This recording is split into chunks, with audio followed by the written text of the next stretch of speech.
King h3. Very clever. Very clever. Huh. Hello and welcome.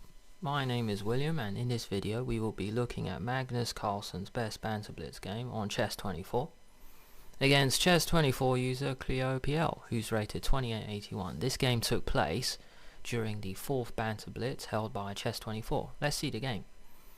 c4, g6, knight c3, bishop g7, g3, c5, bishop g2, knight c6, e3. We have an English setup, and after kleopl plays e3, he wants to go knight e2, so then the knights protect each other.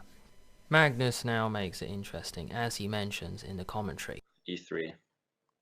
Okay. The thing is, if the right response is usually considered e6, and then knight e2, knight e7, d4, and so on. It's unbelievably dull, so I'm going to try something else. He now decides to play bishop takes c3, and after b takes c3, b6, planning to castle queenside. The queenside pawn attack looks unlikely now because the c pawns are doubled. d3, bishop b7, knight e2. Perhaps a bad move. It's not the best square, as it gives black the option to attack the g3 pawn with h5 then h4. An alternative is to play knight f3. This makes h5 not as likely. Moves could go, let's say, knight f6, if castle, and then d6. You might even move the knight, let's say knight h4, with ideas of f4 next, e4, and then the bishop could come to e3 instead. Back to the game.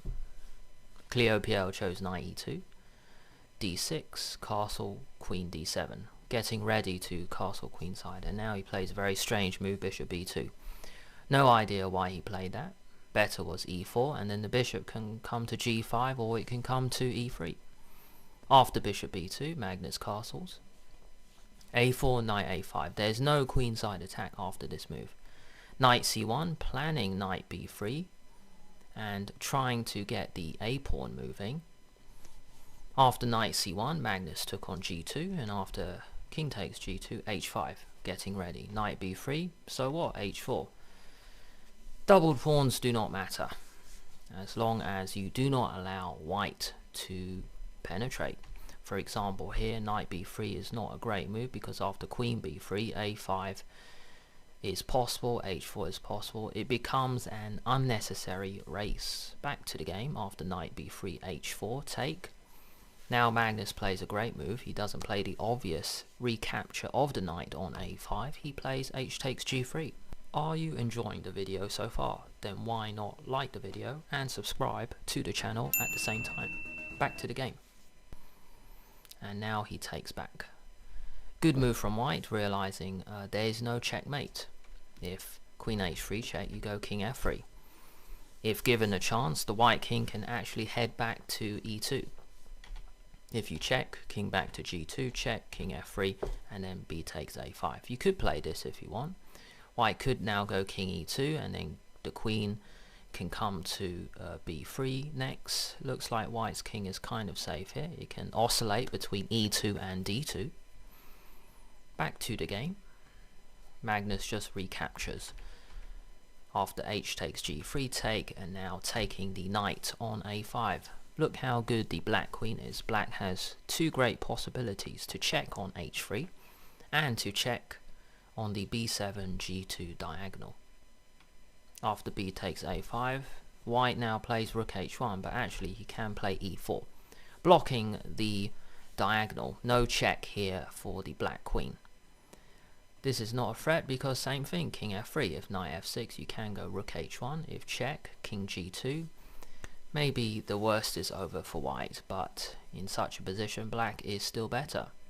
They can come off, take here, and then in this endgame, just like the game, black is a bit better. Back to the game. After rook h1, Magnus took on h1, and after queen takes h1, queen b7 check. It looks like white has blundered, but it is for this precise reason why I did this video. In this position, white has a brilliant move, or else he's just losing a piece. Can any of you see where on earth you should place the white king? You can't go king h2 because queen takes b2.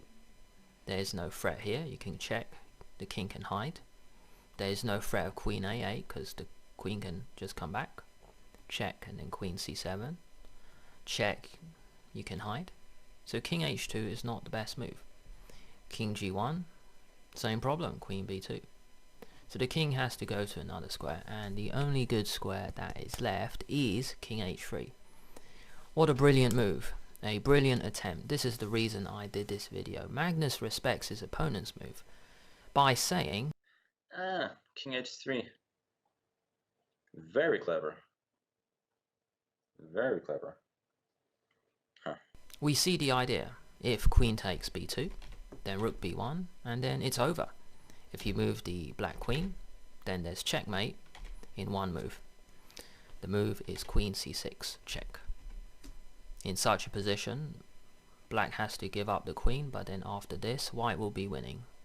Easy entry squares for the white queen. You can go here, attack this, you can come here, come here.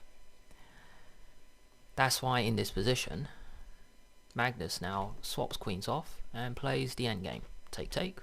King d7, cool move.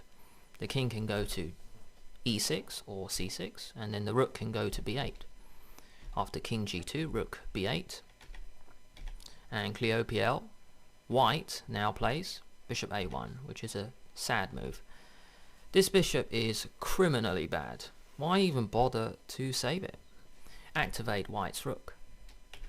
Rook h8 is a better option, even though black might get a superior rook endgame. It is better than being a piece down. The bishop on a1 doesn't really exist. If you take and then take, rook c2, rook d2, trying to get after these pawns. If you go rook a8, we can start taking. Check, king can come to e6, rook takes a5, rook c3, and we can take on c4 next. Rook here, rook takes c4, rook a4, and then black is in charge in this rook endgame. Back to the game, white plays bishop a1, and now knight f6. The big problem is white's rook is not active. There are no entry squares. You can't go to h7 or to h8. King f3, rook b3, king e2, and now knight g4, hitting f2 and giving yourself the chance to come back to e5. f3, knight e5, hitting f3 and d3. So white decides to chase again with f4, but then the problem is the knight can just come back to g4. King f3 and now f5. Black is really a piece up. The knight on g4 is doing such a great job compared to the terrible bishop on a1. e4, rook a3, and then rook takes a4, and now rook a1, trading rooks. Trading rooks doesn't really make sense because you are down a pawn and the a pawn is so strong, but what else is possible? Not a lot. If you take and then take, you try to activate your rook. Unfortunately, rook a2 is a brilliant move, because if you move the bishop, then there's checkmate in one move with rook f2. White has a very unpleasant endgame. It is close to lost already. Rook a1, played by white. Take, take, and now a4. White stops a3 with bishop b2 and now e5. Let's just see the rest. Let's see how Magnus finishes the game off. Take, take, take, check, and now king e6. Let's talk more play. I have a very easy winning plan. Yeah, since he cannot leave the d2 pawn, d3 pawn I was gonna say. Yeah, I'm sorry dude. I'm not that slow. Nor that weak. Mate next. Okay. So a nice victory by Magnus Carlsen in his 4th Banter Blitz on Chess24. Thank you so much for watching. If you enjoyed this video, then why not like the video and subscribe to the channel at the same time. Make sure to press that bell to get notified each time a new video is released. Plus check out all the other videos I know you'll love too. Until next time.